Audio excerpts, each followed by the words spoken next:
ਜੀ। हाँ जी, वाहिगुरु जी का खालसा, वाहिगुरु जी की फतेह।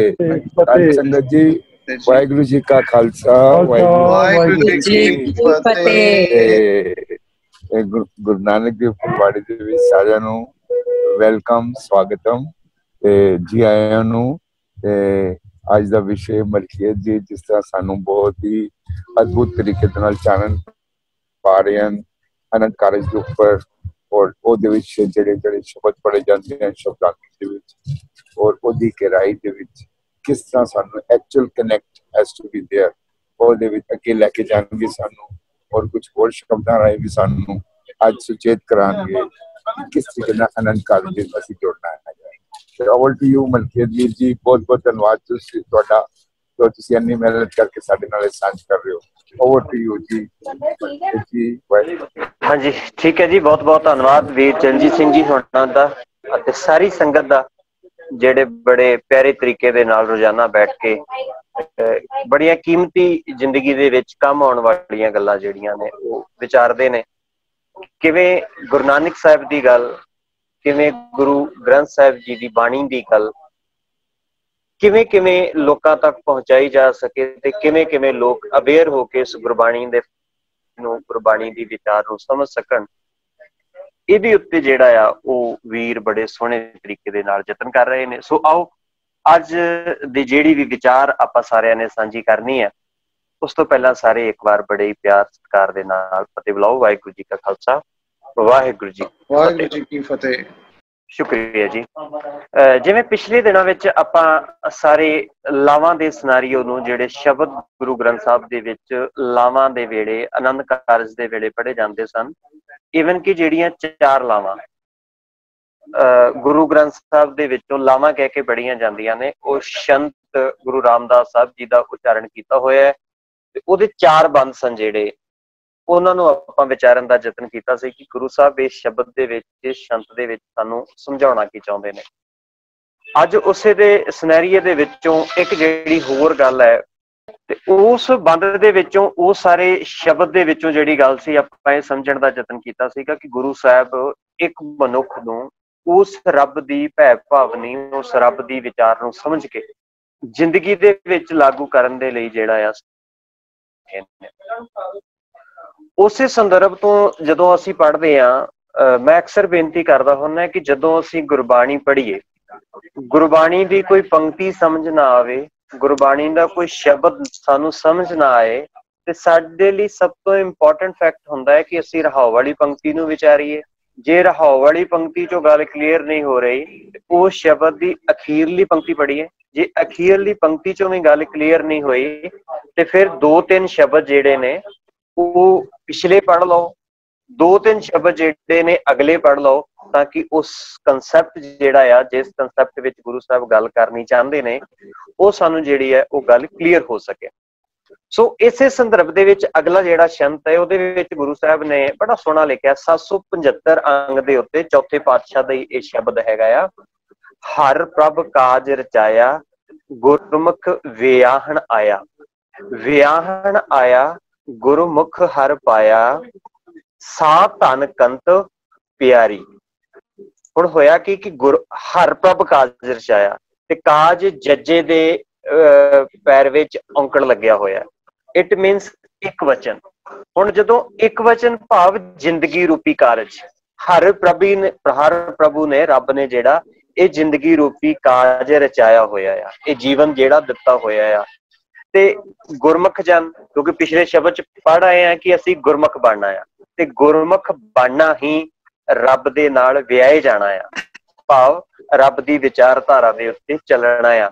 ਗੁਰਮੁਖ ਵਿਆਹਣ ਆਇਆ, ਤੇ ਹੋਇਆ ਕਿ ਜ਼ਿੰਦਗੀ ਰੂਪੀ ਕਾਰਜ ਜਿਹੜਾ ਸਵਾਰਿਆ ਸੀ, ਉਹ ਹਰੀ ਦੇ ਨਾਮ ਦੇ ਉੱਤੇ ਚਲਦਿਆਂ ਹੁਣ ਏਦਾਂ ਕਰ ਲਓ ਕਿ ਜਿਵੇਂ ਉਹ ਵਿਆਹਿਆ ਗਿਆ ਹੋਵੇ, ਭਾਵ ਉਹਦਾ ਜੀਵਨ, ਉਹਦੀ ਜ਼ਿੰਦਗੀ ਦਾ ਆਧਾਰ ਜਿਹੜਾ, ਆਨੰਦ ਜਿਹੜਾ ਆ, ਉਹਨੂੰ ਉਸੇ ਗੁਰਮੁਖੀ ਦੀ ਜ਼ਿੰਦਗੀ ਦੇ ਵਿੱਚੋਂ, ਗੁਰਬਾਣੀ ਗੁਰਮਤਿ ਦੀ ਜ਼ਿੰਦਗੀ ਦੇ ਵਿੱਚੋਂ ਲੱਭਣ ਲੱਗ ਗਿਆ ਤੇ ਨਜ਼ਰ ਆਉਣ ਲੱਗ ਪਿਆ। ਅਗਲੀ ਪੰਕਤੀ ਚ ਕਹਿੰਦੇ, ਵਿਆਹਣ ਆਇਆ, ਗੁਰਮੁਖ ਹਰ ਪਾਇਆ। ਹੁਣ ਵਿਆਹਣ ਕੀ ਆਇਆ, ਕਿਵੇਂ ਪਤਾ ਲੱਗੇ ਕਿ ਵਿਆਹਿਆ ਗਿਆ, ਭਾਵ ਹਰ ਪਾਇਆ। ਹੁਣ ਹਰੀ ਮਿਲ ਗਿਆ। ਹਰੀ ਕਿਵੇਂ ਮਿਲ ਗਿਆ, ਭਾਵ ਜ਼ਿੰਦਗੀ ਦੇ ਕੰਮ ਕਾਜ ਕਰਦੇ ਆ, ਜ਼ਿੰਦਗੀ ਜਿਉਂਦੇ ਆ, ਜ਼ਿੰਦਗੀ ਵਿੱਚ ਵਿਚਰਦਿਆਂ ਉਸ ਗੁਰੂ ਸਾਹਿਬ ਦੇ, ਉਸ ਗੁਰੂ ਸਾਹਿਬਾਨ ਦੀ ਵਿਚਾਰ ਨੂੰ ਸਮਝਣ ਦੀ ਜਿਹੜੀ ਜਾਂਚ ਹੈ ਉਹ ਆ ਗਈ ਹੈ। ਜਿਹੜੀ ਗੱਲ ਆਪਾਂ ਗੁਰਬਾਣੀ ਚ ਪੜ੍ਹਦੇ ਹਾਂ, ਸਭ ਮੈਂ ਜੋਤ, ਜੋਤ ਹੈ ਸੋਏ, ਇਸ ਦਾ ਚਾਨਣ ਸਭ ਮਹਿ ਚਾਨਣ ਹੋਏ। ਹੁਣ ਇਹ ਅਵਸਥਾ ਬਣ ਗਈ, ਗੁਰਮੁਖ ਹਰ ਪਾਇਆ। ਹੁਣ ਹਰੀ ਨੂੰ ਪਾਉਣਾ ਕੀ ਹੈ ਕਿ ਉਹਨੂੰ ਸਮਝ ਆ ਗਈ ਕਿ ਜਿਹੜਾ ਰੱਬ ਮੇਰੀ ਜ਼ਿੰਦਗੀ ਦੇ ਵਿੱਚ ਹੈ, ਜਿਸ ਰੱਬ ਨੇ ਮੈਨੂੰ ਬਣਾਇਆ ਹੋਇਆ, ਤੇ ਰਿਕਸ਼ਾ ਚਲਾਉਣ ਵਾਲੇ ਨੂੰ ਵੀ ਉਸੇ ਰੱਬ ਨੇ ਬਣਾਇਆ। ਮੇਰੇ ਘਰ ਦੇ ਵਿੱਚ ਸਾਫ ਸਫਾਈ ਕੰਮ ਕਰਨ ਵਾਲੇ ਨੂੰ ਵੀ ਉਸੇ ਰੱਬ ਨੇ ਬਣਾਇਆ। ਹਰੇਕ ਬੰਦਾ ਜਿਹੜਾ ਇਸ ਦੁਨੀਆ ਦੇ ਵਿੱਚ ਆਇਆ, ਜਿਹੜਾ ਇਸ ਧਰਤੀ ਦੇ ਉੱਤੇ ਆਇਆ, ਉਹਨੂੰ ਸਾਰਿਆਂ ਨੂੰ ਰੱਬ ਨੇ ਬਣਾਇਆ ਹੋਇਆ। ਇੱਕ ਨਿਯਮ ਦੇ ਵਿੱਚ ਬਣਿਆ ਹੋਇਆ, ਇੱਕ ਕੁਦਰਤੀ ਢਾਂਚੇ ਦੇ ਵਿੱਚ ਬਣਿਆ ਹੋਇਆ, ਤੇ ਇਸ ਕਰਕੇ ਉਹਨੇ ਵਿਤਕਰਾ ਕਰਨਾ ਛੱਡ ਦਿੱਤਾ। ਇਹ ਹੈ ਹਰ ਪਾਇਆ। ਹੁਣ ਹਰ ਪਾਇਆ, ਅਗਲੀ ਗੱਲ, ਇਹ ਜੀਵ ਰੂਪੀ ਇਸਤਰੀ ਹੈ। ਧਨ ਵੈਸੇ ਪਤਨੀ ਨੂੰ ਕਹਿੰਦੇ ਨੇ। ਹੁਣ ਇੱਥੇ ਕਹਿੰਦੇ ਸਾ ਧਨ, ਉਹ ਮਨੁੱਖ ਕੰਤ ਪਿਆਰੀ, ਰੱਬ ਦਾ ਪਿਆਰਾ ਹੋ ਗਿਆ, ਰੱਬ ਨੂੰ ਪਿਆਰਾ ਲੱਗਣ ਲੱਗ ਪਿਆ। ਹੁਣ ਦੋ ਚੀਜ਼ਾਂ ਹੁੰਦੀਆਂ, ਇੱਕ ਹੁੰਦਾ ਰੱਬ ਨੂੰ ਪਿਆਰੇ ਹੋ ਜਾਣਾ, ਤੌਰ ਦੇ ਉੱਤੇ ਖਤਮ ਹੋ ਜਾਣਾ। ਜਦੋਂ ਸਰੀਰਕ ਤੌਰ ਦੇ ਉੱਤੇ ਮੁੱਕ ਜਾਣਾ, ਉਹਨੂੰ ਕਹਿੰਦੇ ਆ ਰੱਬ ਨੂੰ ਪਿਆਰਾ ਹੋ ਗਿਆ। ਪਰ ਗੁਰਬਾਣੀ ਦੇ ਸੰਦਰਭ ਵਿੱਚ ਰੱਬ ਨੂੰ ਪਿਆਰੇ ਹੋਣ ਦਾ ਮਤਲਬ ਹੈ, ਰੱਬ ਨੂੰ ਪਿਆਰੇ ਲੱਗਣ ਦਾ ਮਤਲਬ ਹੈ ਕਿ ਆਪਣੀਆਂ ਵਿਚਾਰਾਂ ਨੂੰ ਮਾਰ ਲੈਣਾ, ਆਪਣੀ ਸੋਚ ਨੂੰ ਖਤਮ ਕਰ ਲੈਣਾ। ਸ਼ਬਦ ਮਰੋ ਫਿਰ ਜੀਵੋ ਸਦ ਹੀ, ਤਾਂ ਫਿਰ ਮਰਨ ਨਾ ਹੋਈ। ਸ਼ਬਦ ਦੇ ਰਾਹੀਂ, ਗਿਆਨ ਦੇ ਰਾਹੀਂ ਆਪਣੇ ਆਪ ਨੂੰ, ਰੱਬ ਨੂੰ ਪਿਆਰੇ ਲੱਗਣਾ, ਰੱਬ ਨੂੰ ਚੰਗੇ ਲੱਗਣਾ, ਰੱਬ ਦੇ ਦਰ ਦੇ ਉੱਤੇ ਪ੍ਰਵਾਨ ਹੋ ਜਾਣਾ। ਹੁਣ ਕਹਿੰਦੇ ਕਿ ਵਿਆਹਣ ਆ ਗਿਆ, ਰੱਬ ਮਿਲ ਗਿਆ, ਰੱਬ ਦੇ ਰਾਹ ਦੇ ਉੱਤੇ ਚੱਲ ਪਿਆ। ਹੁਣ ਚਲਦਿਆਂ ਚਲਦਿਆਂ ਜਦੋਂ ਕਿਹੜੀਆਂ ਕਿਹੜੀਆਂ ਚੀਜ਼ਾਂ ਸਹਾਇਕ ਹੋਈਆਂ, ਕਿਹੜੀਆਂ ਕਿਹੜੀਆਂ ਚੀਜ਼ਾਂ ਨਾਲ ਚੱਲੀਆਂ, ਕਹਿੰਦੇ ਸੁਰ, ਨਰ, ਗਣ। ਇਸ ਅਗਲੇ ਸ਼ਬਦ ਵਿੱਚ ਹੈ, ਅਗਲੇ ਸ਼ੰਤ ਦੀਆਂ ਮੈਂ ਸਾਰੀਆਂ ਪੰਕਤੀਆਂ ਬੋਲ ਰਿਹਾ 775 ਅੰਗ ਦੇ ਉੱਤੇ। ਇਸ ਤੋਂ ਬਾਅਦ ਜਰੂਰ ਸਾਰੇ ਕਿਰਪਾ ਕਰਕੇ ਇਹਨੂੰ ਪੜ੍ਹ ਲਿਓ। ਸੁਰ, ਨਰ, ਗਣ, ਗੰਧਰਵ, ਭਾਵ ਦੇਵਤੇ। ਹੁਣ ਦੇਵਤੇ ਕੋਈ ਆਕਾਸ਼ੋਂ ਨਹੀਂ ਉਤਰੇ, ਦੇਵਤੇ ਦਾ ਮਤਲਬ ਦੈਵਿਕ ਗੁਣ ਜ਼ਿੰਦਗੀ ਦੇ ਵਿੱਚ ਪੈਦਾ ਹੋ ਗਏ। ਹੁਣ ਉਹ ਗੁਣਾਂ ਦੇ ਨਾਲ, ਉਹ ਉਪਦੇਸ਼ ਦੇ ਨਾਲ ਜੀਵਨ ਸੋਹਣਾ ਬਣ ਗਿਆ। ਸੁਰ, ਨਰ, ਗਣ, ਗੰਧਰਵ ਮਿਲ ਆਏ। ਜੰਜ ਕੀ ਹੈ ਗੁਰਮੁਖ ਦੀ? ਜੰਜ ਕੀ ਹੈ? ਦੇਵਤਿਆਂ ਵਾਲਾ ਸੁਭਾਅ। ਸੁਰ, ਨਰ, ਗਣ, ਦੇਵਤਿਆਂ ਦੇ ਉਪਾਸ਼ਕ, ਦੇਵਤਿਆਂ ਦੇ ਰਾਗੀ, ਦੇਵਤਿਆਂ ਦੇ ਲਈ ਕੰਮ ਕਰਨ ਵਾਲੇ, ਭਾਵ ਦੈਵਿਕ ਸੁਭਾਅ ਨੂੰ ਕਾਇਮ ਰੱਖਣ ਵਾਲੇ ਗੁਣ ਜਿਹੜੇ ਨੇ ਉਹ ਹੁਣ ਜੰਜ ਬਣ ਗਏ। ਇਹਨੂੰ ਸਮਝਾਵਾਂ ਤਾਂ ਕਿ ਗੱਲ ਕਲੀਅਰ ਹੋ ਜਾਏ, ਇੱਥੇ ਸਾਨੂੰ ਸਮਝ ਆ ਜਾਏ।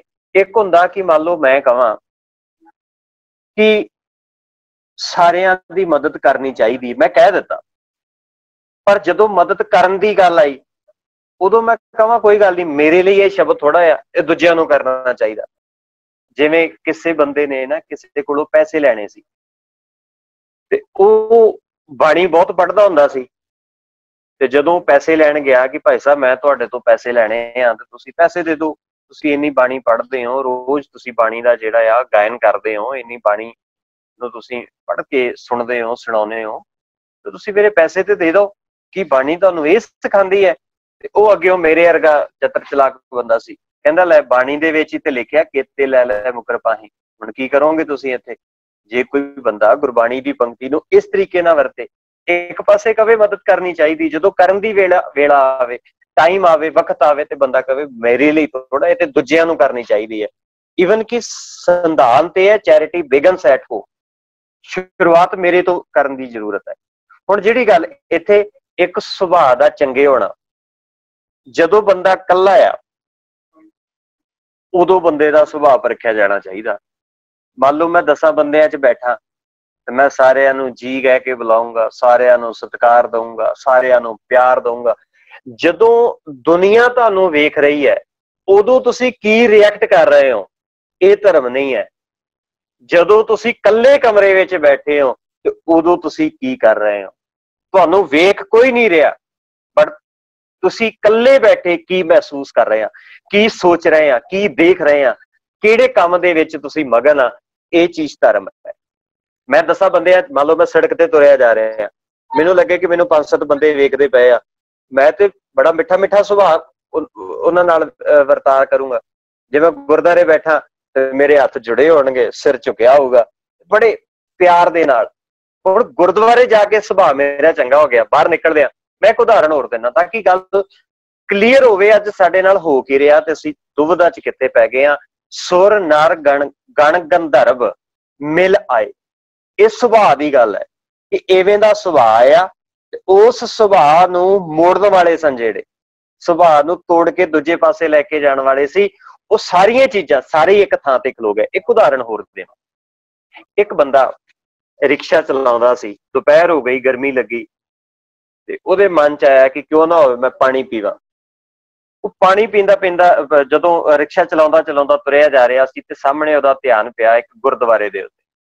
ਉਹਨੇ ਵੇਖਿਆ ਕਿ ਉੱਥੇ ਲਿਖਿਆ ਹੋਇਆ ਠੰਡਾ ਜਲ ਛਕੋ। ਉਹਨੇ ਫਟਾਫਟ ਰਿਕਸ਼ਾ ਰੋਕਿਆ ਤੇ ਠੰਡਾ ਜਲ ਛਕਣ ਲਈ ਚਲਾ ਗਿਆ। ਜਦੋਂ ਉਹ ਠੰਡਾ ਜਲ ਛਕਣ ਲਈ ਗਿਆ ਤੇ ਉਹਨੂੰ ਸੇਵਾਦਾਰ ਨੇ ਬੜੇ ਸੋਹਣੇ ਤਰੀਕੇ ਨਾਲ ਉਹਨੇ ਕੌਲਾ ਫੜਿਆ, ਪਾਣੀ ਪੀਤਾ। ਉਹ ਜਦੋਂ ਰੱਖਣ ਲੱਗਾ ਤੇ ਸੇਵਾਦਾਰ ਨੇ ਉਤੋਂ ਕੌਲਾ ਫੜਿਆ ਤੇ ਉਹ ਕੌਲਾ ਮਾਂਜ ਕੇ ਸਾਈਡ ਤੇ ਰੱਖ ਦਿੱਤਾ। ਬੜਾ ਖੁਸ਼ ਹੋਇਆ। ਉਹਦੇ ਮਨ ਚ ਆਇਆ ਕਿ ਇੱਥੇ ਇਹਨਾਂ ਨੇ ਇੰਨਾ ਸਤਿਕਾਰ, ਇੰਨਾ ਮਾਣ ਦਿੱਤਾ ਆ। ਤੇ ਉਹਨੇ ਪੁੱਛ ਲਿਆ, ਕਹਿੰਦਾ ਜੀ ਮੈਨੂੰ ਭੁੱਖ ਲੱਗੀ ਹੈ, ਪ੍ਰਸ਼ਾਦਾ ਵੀ ਛਕਾਓਗੇ? ਉਹ ਕਹਿੰਦੇ ਹਾਂਜੀ ਹਾਂਜੀ ਬਿਲਕੁਲ ਜੀ, ਇੱਥੇ ਲੰਗਰ ਚੱਲ ਰਿਹਾ, ਤੁਸੀਂ ਅਗਲੇ ਬੰਨੇ ਚਲੇ ਜਾਓ। ਜਦੋਂ ਉਹ ਅਗਲੇ ਬੰਨੇ ਗਿਆ ਉੱਥੇ ਜੋੜਾ ਘਰ ਸੀ। ਉਹਨੇ ਆਪਣੇ ਜੋੜੇ ਜਿਹੜੇ ਨੇ ਨਾ, ਉਹ ਜਦੋਂ ਲਾਏ, ਚੱਪਲਾਂ ਲਾਈਆਂ ਟੁੱਟੀਆਂ ਹੋਈਆਂ, ਉਹ ਜਦੋਂ ਚੱਪਲਾਂ ਲਾ ਕੇ ਉਹ ਰੱਖਣ ਲੱਗਾ ਤੇ ਇੱਕ ਭਾਈ ਆਇਆ, ਉਹਨੇ ਦੋਵਾਂ ਹੱਥਾਂ ਨਾਲ ਉਹਦੀਆਂ ਚੱਪਲਾਂ ਫੜ ਲਈਆਂ ਤੇ ਚੱਪਲਾਂ ਫੜ ਕੇ ਉਹਦੀਆਂ ਰੱਖਦੀਆਂ। ਉਹ ਬੰਦਾ ਫਿਰ ਹੈਰਾਨ ਕਿ ਯਾਰ ਮੈਂ ਤੇ ਰਿਕਸ਼ਾ ਚਲਾਉਣ ਵਾਲਾ ਬੰਦਾ, ਮੈਂ ਤੇ ਘਰੇ ਜਾਵਾਂ ਤੇ ਮੇਰੀ ਪਤਨੀ ਨੇ ਕਦੀ ਏਦਾਂ ਨਹੀਂ ਰਿਐਕਟ ਕੀਤਾ। ਇਹ ਕਿੱਡੇ ਮਹਾਨ ਲੋਕ ਨੇ, ਇਹ ਕਿੱਡੇ ਵੱਡੇ ਲੋਕ ਨੇ ਕਿ ਮੇਰੀਆਂ ਚੱਪਲਾਂ ਇਹ ਚੁੱਕ ਕੇ ਲੈ ਕੇ ਗਏ ਆ। ਉਹ ਤੁਰਿਆ ਜਾ ਰਿਹਾ ਤੇ ਸੋਚਦਾ ਜਾ ਰਿਹਾ। ਤੇ ਜਦੋਂ ਤੁਰਿਆ ਜਾਂਦਾ ਆ, ਅੱਗੇ ਲੰਗਰ ਆਉਂਦਾ, ਲੰਗਰ ਚ ਬੈਠਦਾ, ਪ੍ਰਸ਼ਾਦਾ ਛਕਦਾ, ਉੱਥੇ ਵੇਖਦਾ ਕਿ ਵੱਡੇ ਵੱਡੇ ਲੋਕ ਉੱਥੇ ਬੈਠੇ ਨੇ, ਬੜੇ ਸੋਹਣੇ ਸੋਹਣੇ ਕੱਪੜੇ ਪਾਏ ਹੋਏ ਲੋਕ ਬੈਠੇ ਨੇ। ਬੜਾ ਹੈਰਾਨ ਹੁੰਦਾ ਹੈ ਕਿ ਯਾਰ ਸਿੱਖਾਂ ਦਾ ਧਰਮ ਕਿੱਡਾ ਵੱਡਾ ਆ, ਕਿੰਨੇ ਚੰਗੇ ਲੋਕ ਨੇ, ਕਿੰਨੇ ਪਿਆਰ ਨਾਲ ਕਹਿ ਰਹੇ ਨੇ ਦਾਲ ਵੈਗਰੂ, ਪ੍ਰਸ਼ਾਦਾ ਵੈਗਰੂ, ਚੱਲ ਵੈਗਰੂ। ਇਹ ਕਿੰਨਾ ਮਾਣ ਸਤਿਕਾਰ ਜਿਹੜਾ ਉਹ ਦੇ ਰਹੇ ਹੈਗੇ ਆ, ਕਿੰਨੀ ਵੱਡੀ ਗੱਲ ਹੈ। ਜਦੋਂ ਇਸ ਸੰਦਰਭ ਦੇ ਵਿੱਚ ਇਸ ਤਰੀਕੇ ਨਾਲ ਜਦੋਂ ਸੋਚਦਾ, ਪ੍ਰਸ਼ਾਦਾ ਛਕਦਾ, ਬੜਾ ਮਗਨ ਹੈ, ਬਾਹਰ ਆਉਂਦਾ ਤੇ ਆ ਕੇ ਆਪਣੇ ਜੋੜਾ ਮੰਗਦਾ, ਚੱਪਲਾਂ ਮੰਗਦਾ, ਤੇ ਜਿਹੜੀਆਂ ਗੰਦੀਆਂ ਚੱਪਲਾਂ ਸਨ, ਮੈਲੀਆਂ ਚੱਪਲਾਂ ਸਨ, ਉਹ ਬੜੇ ਸੋਹਣੇ ਤਰੀਕੇ ਨਾਲ ਸਾਫ਼ ਕੀਤੀਆਂ ਹੋਈਆਂ, ਕੱਪੜਾ ਮਾਰਿਆ ਬਿਲਕੁਲ। ਉਹਨੂੰ ਵੇਖ ਕੇ ਯਕੀਨ ਨਹੀਂ ਹੋਇਆ ਕਿ ਇਹ ਚੱਪਲਾਂ ਮੇਰੀਆਂ। ਉਹ ਲੈ ਕੇ ਤੇ ਜਦੋਂ ਪੈਰੀ ਪਾ ਕੇ ਵਾਪਸ ਆਇਆ, ਤੁਰਿਆ ਜਾ ਰਿਹਾ, ਬੜਾ ਖੁਸ਼ ਹੈ ਯਾਰ ਏਡਾ ਵੱਡਾ ਧਰਮ ਕੋਈ ਦੁਨੀਆ ਤੇ ਹੋ ਸਕਦਾ। ਮਸਤੀ ਚ ਤੁਰਿਆ ਜਾ ਰਿਹਾ, ਰਿਕਸ਼ਾ ਆਪਣਾ ਚਲਾਈ ਜਾ ਰਿਹਾ, ਮਸਤੀ ਵਿੱਚ ਤੁਰਿਆ ਜਾ ਰਿਹਾ। ਇੰਨੀ ਦੇਰ ਨੂੰ ਕੀ ਹੁੰਦਾ ਹੈ ਕਿ ਮਸਤ ਹੈ, ਸੋਚਦਾ ਜਾ ਰਿਹਾ। ਅਚਾਨਕ ਇੱਕ ਕਾਰ ਦੇ ਨਾਲ ਉਹਦਾ ਰਿਕਸ਼ਾ ਜਿਹੜਾ ਆ ਉਹ ਟਕਰਾ ਜਾਂਦਾ। ਤੇ ਜਦੋਂ ਕਾਰ ਦੇ ਨਾਲ ਟਕਰਾ ਜਾਂਦਾ ਆ ਤੇ ਕਾਰ ਰੋਕਦਾ, ਉਤਰਦਿਆਂ ਜਾਂਦੇ 2-3 ਚਪੇੜਾ ਮਾਰਦਾ ਰਿਕਸ਼ੇ ਵਾਲੇ ਦੇ ਕਿ ਤੈਨੂੰ ਦਿਖਦਾ ਨਹੀਂ ਆ, ਤੂੰ ਸੜਕ ਦੇ ਉੱਤੇ ਰਿਕਸ਼ਾ ਕਿੱਧਰ ਨੂੰ ਲੈ ਕੇ ਆ ਗਿਆ, ਮੇਰੀ ਕਾਰ ਦਾ ਨੁਕਸਾਨ ਕਰਤਾ ਤੂੰ, ਏਦਾਂ ਹੁੰਦਾ। ਉਹ ਨੀਵੀਂ ਪਾ ਕੇ, ਗਰੀਬ ਬੰਦਾ ਆ, ਜਦੋਂ ਉਹਨੂੰ ਫਟਕਾਰ ਪਵੇ ਗਰੀਬ ਬੰਦੇ ਨੂੰ, ਉਹ ਸਿਰ ਨੀਵਾਂ ਕਰ ਲੈਂਦਾ। ਉਹ ਸਿਰ ਨੀਵਾਂ ਕਰਕੇ ਖਲੋਤਾ ਹੋਇਆ ਤੇ ਉਹਨੇ 2-3 ਚਪੇੜਾਂ ਮਾਰੀਆਂ, ਬੜੇ ਭੱਦੇ ਸ਼ਬਦਾਵਲੀ ਵਰਤੀ। ਅਚਾਨਕ ਜਦੋਂ ਮੂੰਹ ਚੁੱਕਿਆ ਨਾ, ਜਦੋਂ ਉਹ ਜਾਣ ਲੱਗਾ, ਉਹ ਕਹਿੰਦਾ ਮਾਫੀ ਜੀ, ਗਲਤੀ ਹੋ ਗਈ ਜੀ ਮੇਰੇ ਤੋਂ, ਤੁਸੀਂ ਮਾਫ ਕਰ ਦਿਓ। ਜਦੋਂ ਉਹਨੇ ਮਾਫੀ ਮੰਗੀ ਹੱਥ ਜੋੜ ਕੇ, ਉਹਦੇ ਚਿਹਰੇ ਵੱਲ ਵੇਖ ਕੇ ਤੇ ਉਹਦੇ ਪੈਰਾਂ ਥੱਲੇ ਜ਼ਮੀਨ ਨਿਕਲ ਗਈ। ਹੁਣ ਜ਼ਮੀਨ ਉਹਦੇ ਪੈਰਾਂ ਥੱਲੇ ਕਿਉਂ ਨਿਕਲੀ, ਉਹਦਾ ਚਿਹਰਾ ਵੇਖ ਕੇ ਉਹ ਉਹੋ ਹੀ ਸਿੱਖ ਸੀ ਜਿਹੜਾ ਲੰਗਰ ਦੇ ਜੋੜਾ ਘਰ ਦੇ ਵਿੱਚ ਉਹਦੀਆਂ ਚੱਪਲਾਂ ਫੜ ਕੇ ਲੈ ਕੇ ਗਿਆ ਸੀ ਤੇ ਚੱਪਲਾਂ ਸਾਫ਼ ਕਰਕੇ ਜਿਹਨੇ ਉਹਨੂੰ ਮੋੜੀਆਂ ਸੀ। ਉਹੋ ਹੀ ਸਿੱਖ ਸੀ ਜਿਹੜਾ ਬਾਹਰ ਰਿਕਸ਼ਾ ਵੱਜਣ ਦਾ ਕਰਕੇ ਉਹਨੂੰ ਗਾਲੀ ਗਲੋਚ ਕਰ ਰਿਹਾ ਸੀਗਾ ਤੇ ਉਹਦੇ ਚਪੇੜਾ ਮਾਰ ਰਿਹਾ ਸੀਗਾ।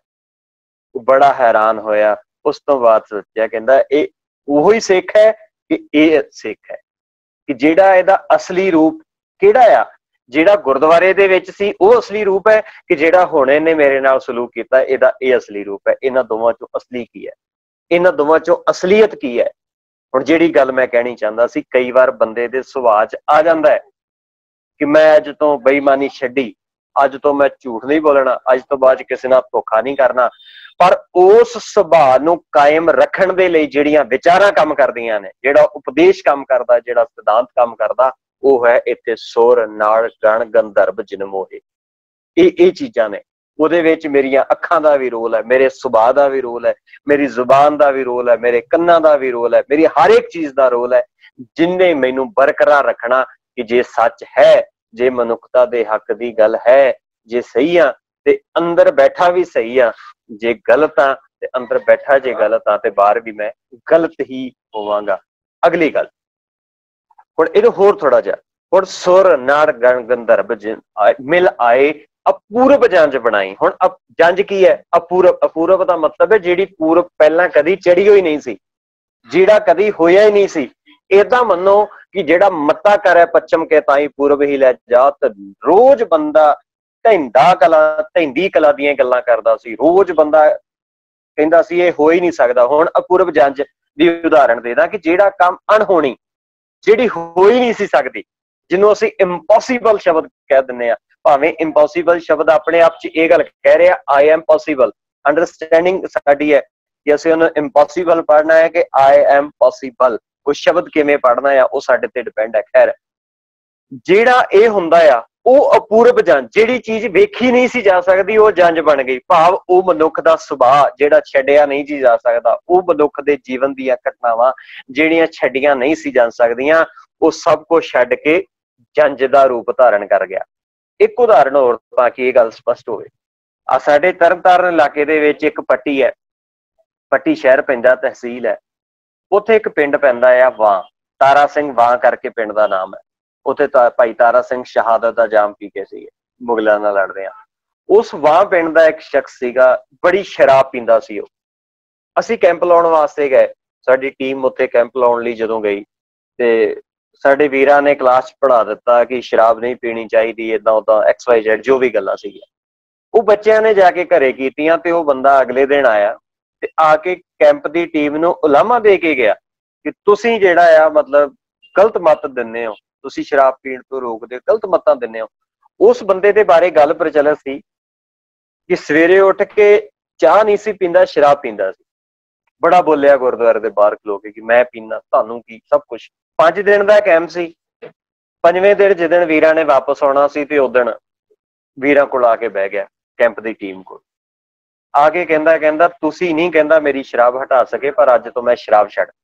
ਹੁਣ ਉਹਦਾ ਕੀ ਸੀ, ਜਦੋਂ ਉਹਨੇ ਕਿਤੇ ਬਾਹਰ ਵੀ ਜਾਣਾ ਨਾ, ਸ਼ਰਾਬ ਨਾਲ ਰੱਜ ਕੇ ਆਉਣਾ, ਤੇ ਉਹਨੇ ਇੱਕ ਸਿਸਟਮ ਬਣਾਇਆ ਹੋਇਆ ਸੀ ਕਿ ਜਦੋਂ ਮੈਂ ਸ਼ਰਾਬ ਪੀ ਕੇ ਘਰੇ ਆਵਾਂ ਤੇ ਮੇਰੇ ਆਉਂਦਿਆਂ ਨੂੰ ਮੇਰੀ ਸ਼ਰਾਬ ਦੀ ਇੱਕ ਜਿਹੜਾ ਪੈਗ ਹੈ ਉਹ ਬਣਿਆ ਪਿਆ ਹੋਣਾ ਚਾਹੀਦਾ ਟੇਬਲ ਤੇ। ਘਰ ਦੇ ਬਣਾ ਦਿੰਦੇ ਸੀ ਰੌਲੇ ਤੋਂ, ਲੜਾਈ ਝਗੜੇ ਤੋਂ ਡਰਦੇ ਆ। ਹੁਣ ਜਦੋਂ ਉਹ ਆਇਆ ਬਾਹਰੋਂ ਜ਼ਿਆਦਾ ਪੀ ਆਇਆ ਸੀ ਤੇ ਆ ਕੇ ਜਦੋਂ ਵੇਖਿਆ ਉਹਨੇ ਤੇ ਜਿਹੜੀ ਉਹਦੀ ਸ਼ਰਾਬ ਪਈ ਸੀ ਉਹ ਪਈ ਰਹਿ ਗਈ। ਤੇ ਉਹਦੀ ਪਤਨੀ ਨੇ ਰੋਟੀ ਵੀ ਪਾ ਕੇ ਰੱਖਤੀ ਕਿ ਚੱਲ ਜਦੋਂ ਉੱਠੂਗਾ ਖਾ ਲੂਗਾ। ਦੁੱਧ ਦਾ ਗਲਾਸ ਭਰ ਕੇ ਵੀ ਉਹਦੇ ਲਾਗੇ ਰੱਖ ਦਿੱਤਾ ਕਿ ਚੱਲ ਜਦੋਂ ਉੱਠੂਗਾ ਦੁੱਧ ਪੀ ਲੂਗਾ। ਦਿਨ ਚੜਿਆ ਤੇ ਹੈਰਾਨ ਹੋ ਕੇ ਕਹਿੰਦਾ ਅੱਜ ਤੋਂ ਸ਼ਰਾਬ ਛੱਡੀ। ਲੋਕ ਬੜੇ ਹੈਰਾਨ, ਸਾਰੇ ਉਹਦੇ ਘਰ ਦੇ ਮੈਂਬਰ, ਕਿ ਸ਼ਰਾਬ ਕਿੱਦਾਂ ਛੱਡਤੀ ਤੂੰ? ਉਹ ਕਹਿੰਦਾ ਕਿ ਮੈਂ ਇੱਕ ਸਬਕ ਸਿੱਖਿਆ ਕਿ ਆ ਸ਼ਰਾਬ ਵਾਲਾ ਗਲਾਸ ਰਾਤ ਦਾ ਪਿਆ ਤੇ ਇਹ ਭਰਿਆ ਪਿਆ, ਇਹਦੇ ਲਾਗੇ ਦੁੱਧ ਵਾਲਾ ਗਲਾਸ ਪਿਆ ਤੇ ਉਹ ਰਾਤ ਖਾਲੀ ਹੋ ਗਿਆ, ਤੇ ਉਹ ਦੁੱਧ ਕਿੰਨੇ ਪੀਤਾ? ਉਹ ਦੁੱਧ ਪੀ ਗਿਆ ਕੁੱਤਾ। ਕਹਿੰਦਾ ਸਮਝ ਆ ਗਈ ਕਿ ਜਿਹੜੀ ਚੀਜ਼ ਕੁੱਤਾ ਨਹੀਂ ਪੀਂਦਾ ਉਹ ਮੈਂ ਪੀ ਜਾਣਾ। ਕਹਿੰਦਾ ਛੱਡਤੀ ਉਹ ਸ਼ਰਾਬ, ਮੈਂ ਉਸ ਰਾਹ ਤੇ ਨਹੀਂ ਤੁਰਿਆ। ਹੁਣ ਜਿਹੜਾ ਛੱਡ ਨਹੀਂ ਸੀ ਸਕਦਾ, ਜਿਹਦਾ ਸੁਭਾਅ ਬਣ ਗਿਆ ਹੋਇਆ ਸੀ, ਜਿਹਨੇ ਜ਼ਿੰਦਗੀ 'ਚ ਇਹ ਧਾਰਨ ਕਰ ਲਿਆ ਸੀ ਕਿ ਮੈਂ ਨਹੀਂ ਆਹ ਕੰਮ ਛੱਡ ਸਕਦਾ, ਇਹ ਹੈ ਜਿਹੜੀ ਹੋ ਹੀ ਨਹੀਂ ਸੀ ਸਕਦੀ, ਅਪੂਰਬ ਜੰਜ ਬਣਾਈ। ਇਹ ਜੰਜ ਬਣ ਗਈ ਹੁਣ ਮਨੁੱਖ ਦੀ। ਇਹ ਚੀਜ਼ਾਂ ਜਾਂਜੀ ਬਣ ਕੇ ਉਹਦੇ ਨਾਲ ਉਹਦਾ ਸਾਥ ਦੇਣ ਲੱਗ ਪਏ, ਉਹਦਾ ਪ੍ਰਮੋਟ ਕਰਨ ਲੱਗ ਪਏ, ਉਹਨੂੰ ਜਿਹੜਾ ਆ ਤੋਰਨ ਲੱਗ ਪਏ। ਨਾਨਕ ਪ੍ਰਭ ਪਾਇਆ ਮੈਂ ਸਾਚਾ, ਨਾ ਕਦੇ ਨਾ ਮਰੇ ਨਾ ਜਾਈ। ਹੁਣ ਉਹ ਪ੍ਰਭੂ ਮਿਲ ਗਿਆ, ਭਾਵ ਉਹ ਪ੍ਰਭੂ ਦੀ ਹੋਂਦ, ਪ੍ਰਭੂ ਦੀ ਵਿਚਾਰ ਮਿਲ ਗਈ, ਜਿਹੜੀ ਪ੍ਰਭੂ ਦੀ ਵਿਚਾਰ ਨਾ ਕਿਤੇ ਆਂਦੀ ਹੈ, ਨਾ ਕਿਤੇ ਜਾਂਦੀ ਹੈ, ਨਾ ਕਿਤੇ ਮਰਦੀ ਹੈ। ਇਹ ਹੈ ਮਨੁੱਖ ਦਾ ਗੁਰੂ ਦੇ ਪ੍ਰਤੀ ਪਿਆ ਹੋਣਾ। ਹੁਣ ਅਗਲੀ ਗੱਲ ਸੀ ਕਿ ਆਪਾਂ ਆਨੰਦ ਕਾਰਜ ਜੋ ਆਪਣਾ ਗੁਰਮਤ ਦੇ ਅਨੁਸਾਰ, ਫਿਰ ਆਨੰਦ ਕਾਰਜ ਹੈ ਕੀ? ਇਹ ਸ਼ਬਦ ਤਾਂ ਸਾਨੂੰ ਸਾਰਿਆਂ ਨੂੰ ਉਸ ਅਕਾਲ ਪੁਰਖ ਦੀ ਭੈ ਭਾਵਨੀ ਤੇ ਅਕਾਲ ਪੁਰਖ ਦੀ ਵਿਚਾਰ ਦੇ ਨਾਲ ਜੋੜਦੇ ਨੇ। ਫਿਰ ਆਨੰਦ ਕਾਰਜ ਕੀ ਹੈ? 1931 ਤੋਂ ਲੈ ਕੇ 1945 ਤੱਕ 14 ਸਾਲ ਦਾ ਸਮਾਂ ਲਾ ਕੇ ਇੱਕ ਕੋਡ ਆਫ ਕੰਡਕਟ ਤਿਆਰ ਹੋਇਆ, ਜਿਹਨੂੰ ਅਸੀਂ ਸਿੱਖ ਰਹਿਤ ਮਰਿਆਦਾ ਕਹਿੰਦੇ ਹਾਂ। पंथ प्रमाणित सिख रहत ते लगभग 80 तो वध जिहड़ियां उस वक्त दीयां संस्थावां सन, जथेबंदियां सन, उन्होंने काम किया ते उन्होंने लगातार 14 साल मेहनत करके एक 32 पेजां दा 32 पेजेस का एक सी कि उहदे विच उन्होंने की किया कि उस मर्यादा दे विच दो जिहड़ियां ने धारावां लिखियां, एक सिख दी शख्सी रहनी, एक पंथक रहनी। ते उहदे विच जिथे गुरमत दी रहनी, शख्सी रहनी दे नाल पंथक रहनी की गल कीती ते पंथक रहनी दा अगला पार्ट जाके आंदा है गुरमत दी रहनी। जदों गुरमत दी रहनी दा पार्ट आंदा ते उहदे अगले फिर 4 पार्ट आंदे ने, जिहदे विच मनुख दा जन्म संस्कार, नाम संस्कार, आनंद संस्कार ते मृतक संस्कार आंदे ने।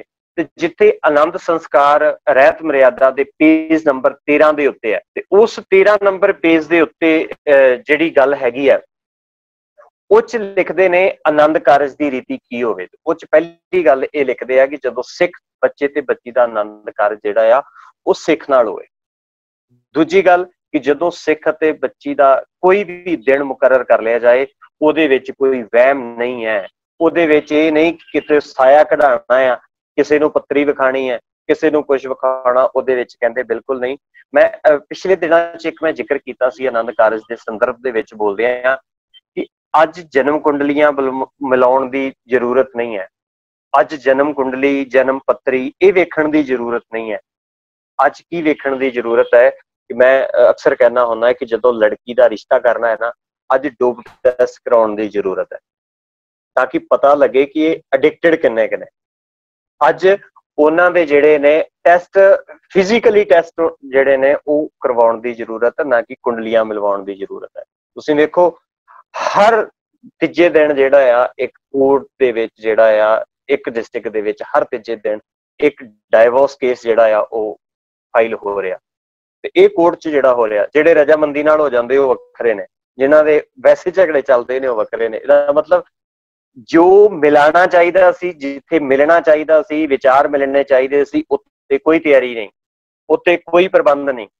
ते जिहड़ियां चीज़ां दा साडी जिंदगी नाल संबंध ही कोई नहीं सी, वो चीज़ां जिहड़ियां ने वो मिलाईयां गईयां, पत्रियां, जन्म कुंडलियां, वो चों फिर मंगलीक भी कह दिते गए। ते साडे पढ़े लिखे लोग भी जिहड़े ने वो अज मंगलीक दे उत्ते विश्वास करदे ने, पता नहीं किवें कर लैंदे ने। कोई आके कहे कि तुहाडी बेटी मंगलीक है, तुहाडा बेटा मंगलीक है, ते मतलब कि शर्म दी सानू अपने आप नूं होनी चाहिए कि तू कौन हुंदा है कि फैसला करें कि मतलब साडा बेटा मंगलीक है या साडी बेटी मंगलीक है।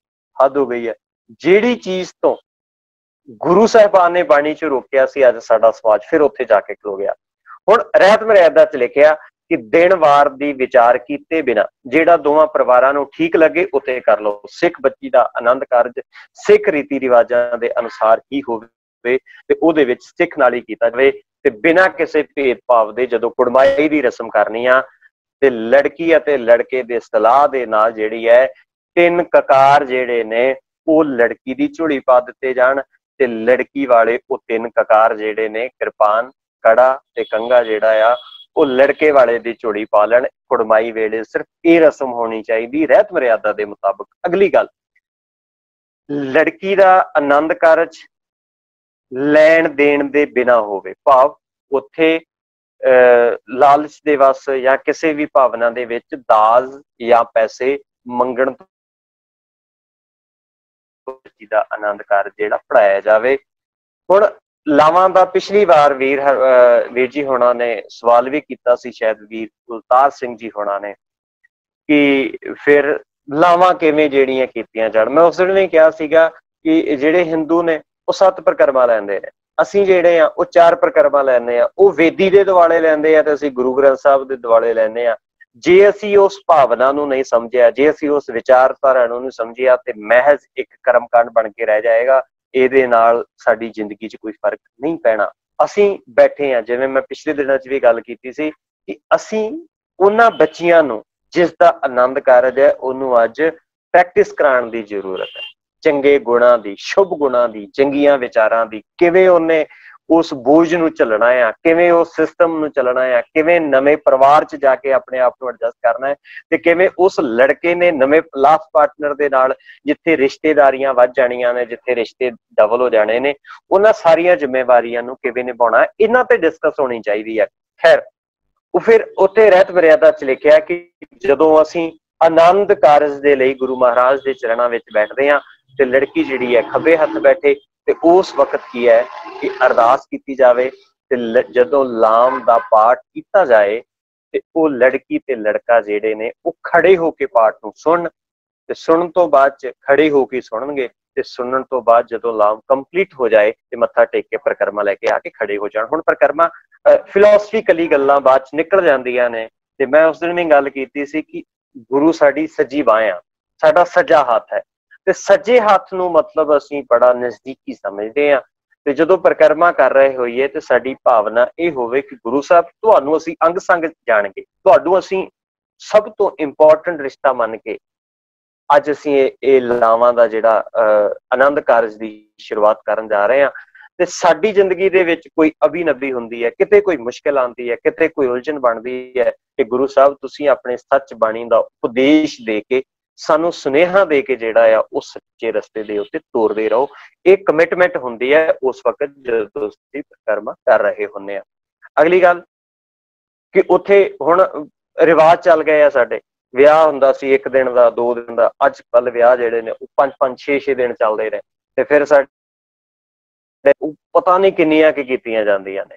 ਪਹਿਲਾਂ ਰਿੰਗ ਸੈਰੇਮਨੀ ਕੀਤੀ ਜਾਂਦੀ ਹੈ, ਹੁਣ ਰਿੰਗ ਸੈਰੇਮਨੀ ਸਾਡੀ ਥੋੜਾ ਸੀ, ਉਹ ਤੇ ਵੈਸਟਰਨ ਕਲਚਰ ਦਾ ਸੀਗਾ, ਉਹਨਾਂ ਦਾ ਵਿਆਹ ਹੀ ਜਿਹੜਾ ਆ ਰਿੰਗ ਦੇ ਅਕੋਰਡਿੰਗ ਹੁੰਦਾ, ਤੇ ਅਸੀਂ ਰਿੰਗ ਸੈਰੇਮਨੀ ਵੀ ਕਰ ਲਈ।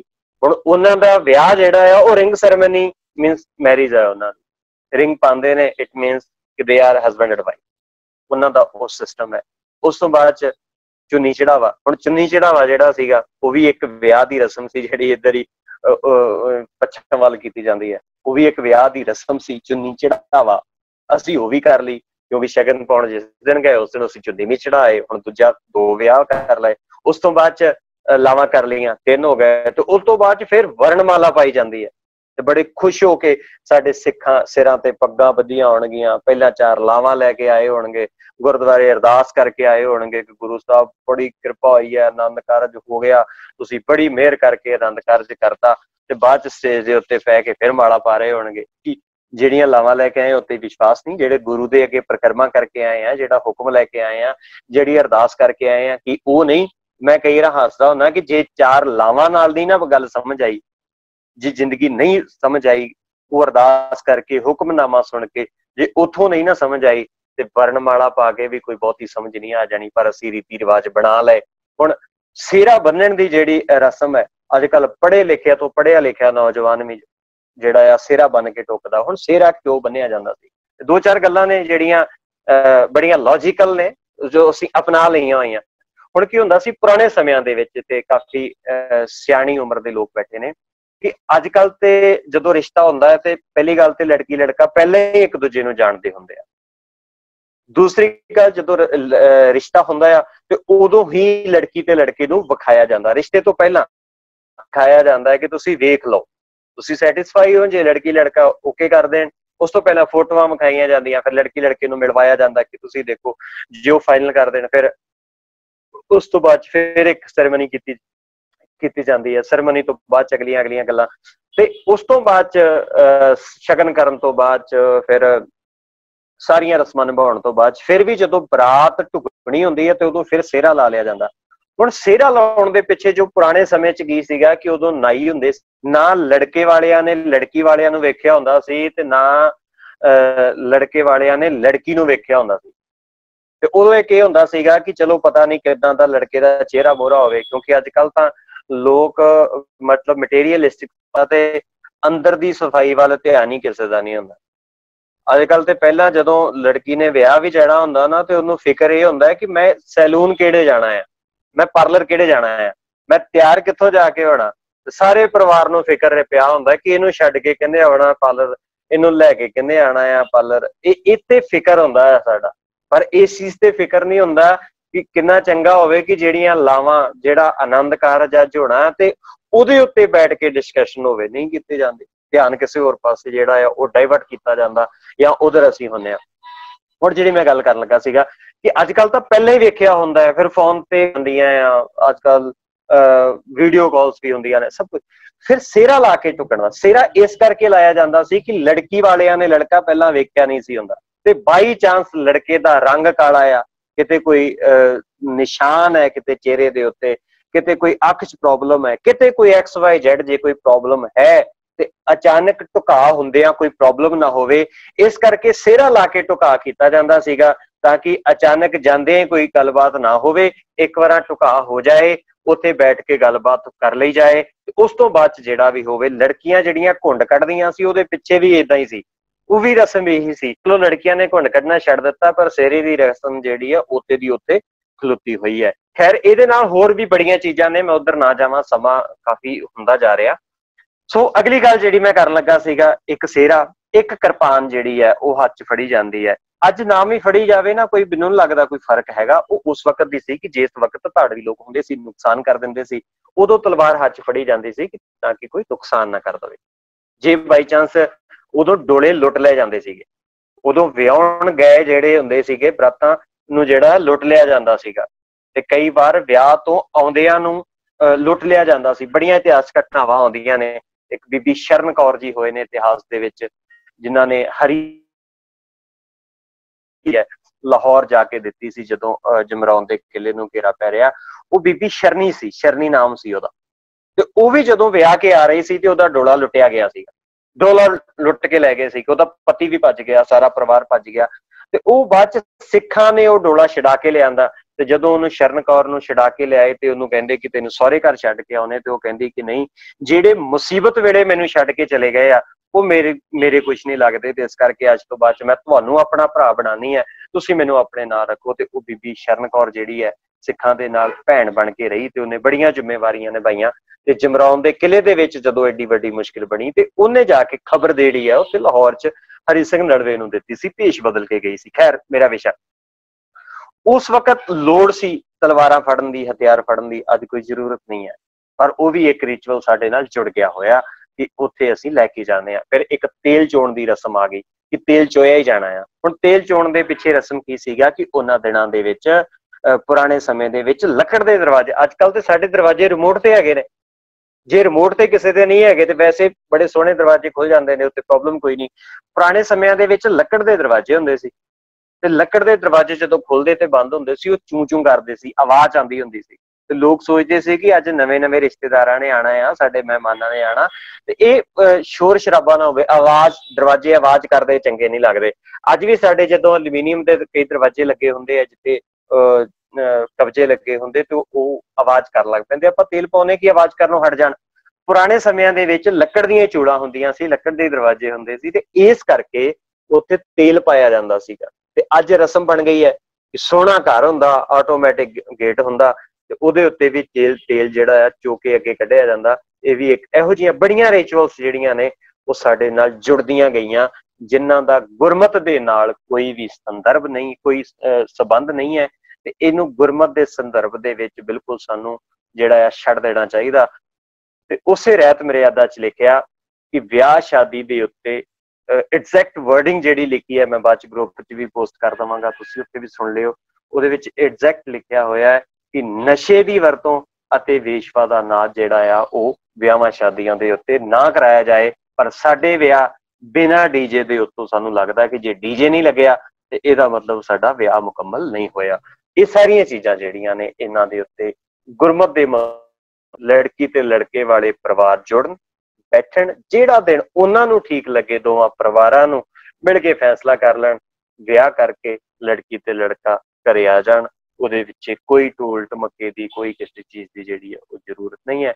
ਵਾਧੂ ਦੇ ਸਿਹਰਾ ਬੰਨਣਾ, ਗਾਨੇ ਬੰਨਣੇ, ਲੜਕੀਆਂ ਅੱਜ ਵੀ ਜਦੋਂ ਵਿਆਹ ਹੁੰਦਾ, ਪੜ੍ਹੀਆਂ ਲਿਖੀਆਂ ਸਾਡੀਆਂ ਬੱਚੀਆਂ ਨੇ, ਉਹ ਚੂੜਾ ਪਾਇਆ ਜਾਂਦਾ ਆ, ਉਹ ਲੰਬੇ ਲੰਬੇ ਕਲੀਰੇ ਬੰਨ, ਜੋ ਸੀਗਾ ਕਿ ਲੜਕੀਆਂ ਨੂੰ ਗੁਲਾਮ ਸਮਝਿਆ ਜਾਂਦਾ ਸੀ, ਤੇ ਉਹ ਇਸ ਕਰਕੇ ਤਿਆਰ ਕਰਕੇ ਭੇਜਿਆ ਜਾਂਦਾ ਸੀ ਕਿ ਆਹ ਲਓ, ਅੱਜ ਤੋਂ ਖੜਾਵਾਂ ਪਾਤੀਆਂ, ਇਹ ਤੁਹਾਡੇ ਗੁਲਾਮ ਨੇ, ਇਹਨੂੰ ਤੁਸੀਂ ਸਾਰੀ ਜ਼ਿੰਦਗੀ ਗੁਲਾਮ ਹੀ ਬਣਾ ਕੇ ਰੱਖਣਾ ਆ। ਸੋ ਇਹ ਚੀਜ਼ਾਂ ਸੀ ਜਿਹੜੀਆਂ ਸਾਨੂੰ ਥੋੜਾ ਜਿਹਾ ਅਵੇਅਰ ਹੋਣ ਦੀ ਜ਼ਰੂਰਤ ਹੈ। ਸਮਝਣ ਦੀ ਜ਼ਰੂਰਤ ਹੈ। ਗੁਰਸਿੱਖ ਦਾ ਵਿਆਹ ਗੁਰੂ ਦੇ ਉਪਦੇਸ਼ ਦੇ ਉੱਤੇ ਚੱਲ ਕੇ ਹੋਣਾ ਆ, ਤੇ ਸਿੱਖ ਦੀ ਜ਼ਿੰਦਗੀ ਦੀ ਆਨੰਦ ਰੀਤੀ ਜਿਹੜੀ ਹੈ, ਆਨੰਦ ਸੰਸਕਾਰ ਜਿਹੜਾ ਆ, ਉਹ ਰਹਿਤ ਮਰਿਆਦਾ ਦੇ ਮੁਤਾਬਕ ਜੋ ਹੈ ਉਹ ਇਸ ਤਰੀਕੇ ਦਾ ਹੋਣਾ। ਬਾਕੀ ਸਾਰੇ ਪਾਰਟਸ, ਉਹਦੇ ਕਾਫੀ ਪਾਰਟਸ ਨੇ, ਉਹ ਮੈਂ ਜਿਹੜਾ ਆ ਗਰੁੱਪ ਦੇ ਵਿੱਚ ਸ਼ੇਅਰ ਕਰ ਦੇਵਾਂਗਾ, ਤੁਸੀਂ ਉਸ ਦੇ ਵਿੱਚੋਂ ਵੀ ਪੜ੍ਹ ਸਕਦੇ ਆ, ਸਮਝ ਸਕਦੇ ਆ। ਸੋ ਸਾਰਿਆਂ ਦਾ ਬਹੁਤ ਬਹੁਤ ਧੰਨਵਾਦ। ਜੇ ਕਿਸੇ ਦਾ ਕੋਈ ਸਵਾਲ ਹੋਵੇ, ਕੋਈ ਟੌਪਿਕ, ਕੋਈ ਗੱਲ ਰਹਿ ਗਈ ਹੋਵੇ, ਤੁਸੀਂ ਉਹਦੇ ਉੱਤੇ ਜਿਹੜਾ ਆ ਉਹ ਜ਼ਰੂਰ ਪੁੱਛ ਸਕਦੇ ਹੋ, ਤਾਂ ਕਿ ਆਪਾਂ ਫਿਰ ਉਹਨੂੰ ਡਿਸਕਸ ਕਰ ਸਕੀਏ। ਹਾਂਜੀ, ਜੇ ਕਿਸੇ ਹੋਰ ਬੰਦੇ ਦਾ ਸਵਾਲ ਨਹੀਂ ਹੈਗਾ ਤੇ ਮਲਕੀਤ ਸਿੰਘ ਜੀ, ਮੇਰਾ ਇੱਕ ਸਵਾਲ ਹੈਗਾ ਜੀ। पन्ना 65 पेज 65 ते जे 100 अमृत नीरिय भी बिख फल लागे ताए। जे 100, हाँ जी हाँ जी, अमृत नीरिय भी बिख फल लागे ताए। मेरा क्वेश्चन है कि इस तुक विच अमृत नूं औंकड़ है, ते जे 100 हो गया प्लूरल, ते फिर अमृत नूं औंकड़ क्यों है? जे 100 अमृत नीरी है। हाँ जी, अगे की सीगे पी बिख फल लागे ताए। बिख नूं भी औंकड़ है, ठीक है। हाँ, बिख नूं भी औंकड़ है, फल नूं भी औंकड़ है कि जे 100 आ गया, हाँ, फिर अमृत क्यों है? हाँ, औंकड़ क्यों है? हाँ जी हाँ जी, हाँ हाँ। ਹੁਣ 100 ਅੰਮ੍ਰਿਤ ਨਹੀਂ ਹੈ ਜੀ। ਹੁਣ 100 ਦਾ ਮਤਲਬ ਹੈਗਾ ਆ ਕਿ ਜੇ ਗੁਰੂ ਤੋਂ ਬੇਮੁਖ ਮਨੁੱਖ ਜਿਹੜਾ ਆ, ਜੇ ਉਸਨੂੰ 100 ਵਾਰੀ ਪੀ, ਅੰਮ੍ਰਿਤ ਜੀ ਹੈ। ਜੇ 100 ਅੰਮ੍ਰਿਤ ਨੀਰੀ ਹੈ, ਅੰਮ੍ਰਿਤ ਨੀਰੀ ਹੈ, 100 ਵੱਖਰਾ ਆ, ਜੇ 100 ਵਿਸ਼ਰਾਮ ਹੈ, ਜੇ 100 ਅੰਮ੍ਰਿਤ ਨੀਰੀ ਹੈ। भी बिख फिर लागे ताए, जे मनमुख बंदे नूं, क्योंकि उस तो उतली पंक्ति पढ़ो, ताकि मैं पिछे भी जिक्र करके गया कि जदों एक जगह दे उत्ते सानू किते डाउट लगे, ओदी पिछली पंक्ति पढ़ो। शब्द जे प्लीज डिस्प्ले कर सकते हुण वीर तां कर देण। पिछली पंक्ति है, गुर शब्द दृढ़ावै रंग स्यों बिन किरपा लया ना जाए। हुण किरपा तो बिना भाव उस विचार दे उत्ते चलण तो बिना की होवे। जे 100 वारी भी चलण तो बिना, जे 100 वारी भी अमृत सिंची है, अमृतमयी विचारधारा दे नाल सिंचण दा, नीरिया दा अर्थ हुंदा सिंची है, सिंचण दा यतन करिए, फिर भी की होएगा, बिख फल लागे ताए। 100 दा अर्थ 100 वारी नाल है, 100 का अर्थ अमृत नाल नहीं है जी, क्योंकि उतली पंक्ति पढ़ोगे गल क्लियर हो जाएगी। Yeah, I was thinking the same thing, but I just wanted a confirmation कि भी अर्थ यही निकल दिया, मैं गलत तो नहीं सोच रहा। जी जी, जे 100 भावे पंक्ति च एक जगह होर भी शब्द आउंदा ना, भावे 100 गेड़ा आवो जाओ, भावे 100 वारी ही आउंदे जांदे रहो। 100 का अर्थ जेड़ा आ वो जे नाल होएगा, क्योंकि उतली पंक्ति च गल यही आ गई है कि जे किरपा तो बिना जे नहीं चलिया, ते इहदा मतलब जिन्ने मर्जी करी जाओ। जिवें मैं कहां कि 100 टीके लगा दो, 100 टीका लगा दो, 100 की लाया, 100 वारी टीका एक वचन, इदा अमृत जेड़ा आ वो एक वचन ही रहना आ। वो अमृत नाल 100 वारी सिंज दो, क्योंकि बाणी अमृत है जेड़ी है, नानक अमृत एक है, दूजा अमृत ना है। बाणी तो एक ही रहनी है, अमृत तो एक ही रहना है। अमृत तो 100 नहीं हो जाने, वो एक वचन ही रहना है। पर उस अमृत नूं कितनी बार सिंच रहे हो बंदे नूं। मान लो कि मैं गल कहां कि आ बंदे नूं समझ नहीं आनी, इस बंदे नूं भावें तुसीं 100 वारी ज्ञान दे दो, 100 वारी पढ़ा दो, हुण 100 जेड़ा आ वो वारी नाल संबंध रहा, अमृत नाल नहीं।